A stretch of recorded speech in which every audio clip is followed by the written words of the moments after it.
Hello, I am Sergio Montalvo Davila. I teach U.S. and world history. I have been teaching 23 years and I've been coaching football and soccer as well. I graduated from Texas A&M Kingsville in 1993 with a bachelor's in history and kinesiology. I also have a master's in school administration from the University of Phoenix and another master's in sports administration from Southern New Hampshire University. The purpose of this video is to detail the strategies that will foster effective communication with adult learners. One strategy I would use to foster effective communication with adult learners is by making sure my lessons were relevant and up to date, which basically means you need to make sure they relate to the students.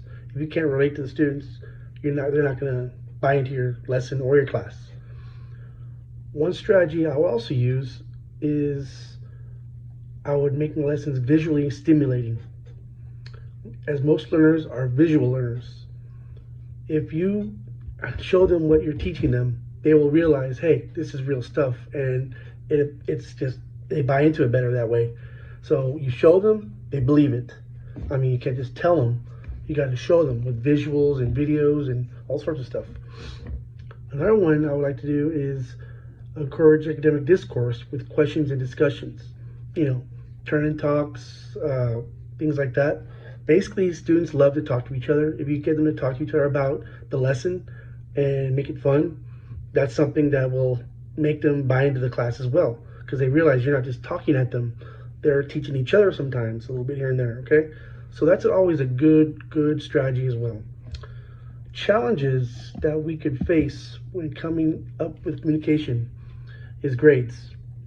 Some students may disagree with the grade they received, and you must communicate with them effectively and positively as to how they can improve that grade and do better in the future.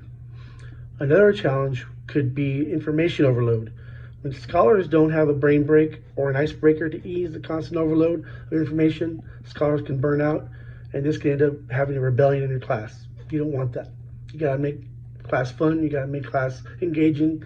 That's just how it has to be, Strategies for de-escalating conflicts between teachers and students can, but doesn't have to be contentious. It's got to be as professional as possible.